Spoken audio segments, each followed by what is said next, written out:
Hello, hope you're having a perfectly balanced day. Bit of a shorter one than usual. We're going to do a quick reaction to the ban list and then go over my initial thoughts on how I think it will affect the meta. Apparently it's not updated on the website, it's over on Twitter currently, so we're going to just cut to Twitter real quick. Okay, so wow, immediately we see that we have Lacrima banned. I did not expect such a huge hit to the Fiends with Engine so early on, and we see three other bands here as well which all pop out to us. Appaloosa being a huge card in the game for so long now, and I think the removal of this card will make hand traps stronger, especially Nibiru. Nibiru already being a strong card, but a lot of decks have to pivot into Appaloosa in order to not lose to Nibiru. We see Hot Red being gone. I'm very happy about this. I know that our local Centurion player is not. I think this is very warranted because we are getting another Centurion support card very soon, and we see Beatrice banned. This is one that has been expected for a little while now. I think the cause of most pseudo or even actual FTKs currently has been the cause of Beatrice, so this being gone, although very sad for the 5 Burning Abyss players, is definitely very warranted. So let's go across to the right to what will probably be the limited section. We see, oh okay, Poplar right on the frontier. I haven't read these ones just yet. I'm averting my gaze, but we see Poplar to 1. Okay, well, hopefully that's not the only hit to Snake Eye, because although it does affect the consistency and the follow-up of the deck, it doesn't really hit the deck too much. Either to 1. Okay, that's kind of interesting. I wonder if Drytron can like heavily abuse this, or maybe Voiceless Voice can in some way. And we see Snake Eye Ash and Snake Eye Poplar both going to 1. So 2 pretty big consistency hits for Snake Eye, but it does not look like we are killing the Snake Eye deck, which I'm personally a bit disappointed about, but depends what other hits they have made, of course. We have number 40 to 1 and number C40 also to 1. Okay. I'm not that familiar with the Puppet FTK, but I know that these hits definitely affect how easy it is to FTK. People were talking about how it was harder with just the number 40 going to 1 in the OCG, but we now have number 40 and number Chaos 40 to 1, which definitely makes a big difference there. Though Puppet is a cheap budget deck, it makes sense to nerf it because it is an FTK deck and FTKs do not promote interaction. We see Branded Fusion going to 1. Okay. Yeah, I mean, that definitely makes sense. Branded is a very oppressive deck, has been for a long time. We didn't see Puppet banned though, but Branded Fusion going to 1 is definitely a hit, which is nice to see, I suppose. Opening of the Spirit Gates to 1. This is actually a pretty interesting one. I do wonder if Yubel will still play the Sacred Beast engine with 3 Dark Beckoning Beast 1 opening. Dark Beckoning Beast is a much worse card than opening with Spirit Gates. Pot of Prosperity to 1, okay. So Prosperity, we see Tempai playing it a lot. It's just really insane in general looking at the top 6 and adding anything, especially post-siding, where you can add your side deck Floodgates. We see Sangan Summoning to 1, also very huge. This is so good, what? So this is a hit to Tempai. I stopped in my tracks because I saw the card underneath it. Sangan Summoning to 1 definitely affects Tempai, because now once that 1 field spell is gone, there is no second copy. And we see Grass looks greener and Skill Drain both going to 1 to wrap up the limits. Grass is definitely a fun one. I wonder if we're going to see some Grass decks, because even with 1 Grass, you do have Thrust to add Grass to their hand. Perhaps now with Branded Fusion at 1, we might see some Branded decks pivot into a Grass build. That could be quite interesting to see. And Skill Drain to 1, definitely deserved, of course. Floodgates do not promote interaction, and even though it's a card which people would like to see banned, it joining the limit section with Gozen and Rivalry is definitely quite nice.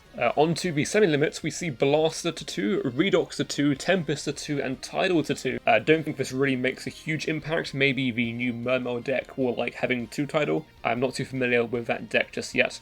Tiger to 2, sure. I mean, Lunite's a very cool deck. It hasn't been as oppressive as it was for quite a while now, so. Double Colossus. I think that this could be quite scary. So for example, if you play against Ritual Beast, they can now both turn the Nemesis and a Canahawk into Colossus, so they can end on 2 Colossus. And we see Ib go into 2. Ib is a very strong synchro monster, but I'm not sure what it will do currently, now that the card pool is quite expansive and we have a lot more stronger cards than when this card was banned initially. And then going to the Unlimit list, we have Armageddon Knight to 3.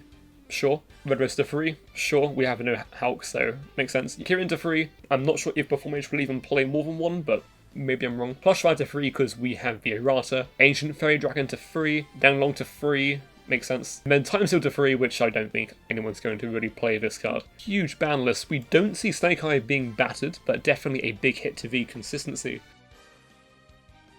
So this has been a pretty big ban list, and I'm going to share some thoughts that come from this, and the changes that this will have on the meta. The first thing being that Fiendsmith was hit pretty hard in a way that people weren't really expecting. I don't think the Fiendsmith cards being hit themselves were to be expected given how new it is, but given how oppressive they are, it definitely does make sense. The bans of Lacrima and Beatrice means that we don't have any more pseudo FTK cheese from that engine, but we do still have Desiree, which is a very good card. Not all Yubel decks were playing Desiree before, but I think now we will see a lot more Desiree. Desiree alongside the Aerolita being the fusions they summon with the sequence. Appaloosa being banned is a pretty big hit for a lot of decks, and I think this does make Nibiru become a lot stronger as well. Among the Snake Eye hits, I actually think that the Poplar 1 hurts more than the Ashtar 1, because although Ash is the stronger card, there still is plenty of ways into Ash with Bonfire, Wanted, Witch, and 1-for-1, but Poplar going to 1 means if you open this card, that is really bad for you. This also makes your follow-up a bit weirder as well, because you kind of miss that extra body sometimes. The third thing is that Yubel, I think, is probably the strongest deck looking at this, because even though opening to 1 does hurt, either you can flip the ratios and play 3 Beckoning Beasts, or you can play a different engine, and there are plenty to choose from. We also have another winner from this ban list, which although it did get hit quite hard, is Tenpai. Tenpai, although of course losing 2 of their field spell, is still very consistent and will be a very scary deck to deal with, especially since we see no hit to Shifter on this list. Shifter not being a hit means that Shifter decks are going to be very oppressive as well.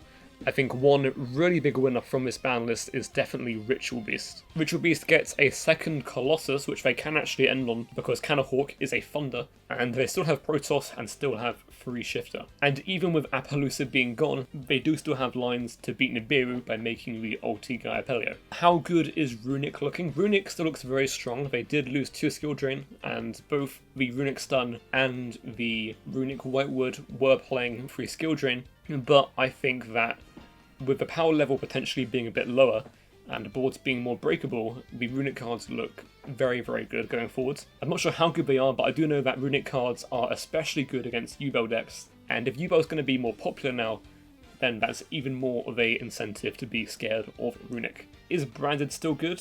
Absolutely yes. The deck, although having only 1 Branded Fusion, does have 3 Alibur, does have 3 Opening, does have Cartesia, does have Deployment. It still is very consistent, and we may even see some builds pivot to 60 to play Grass.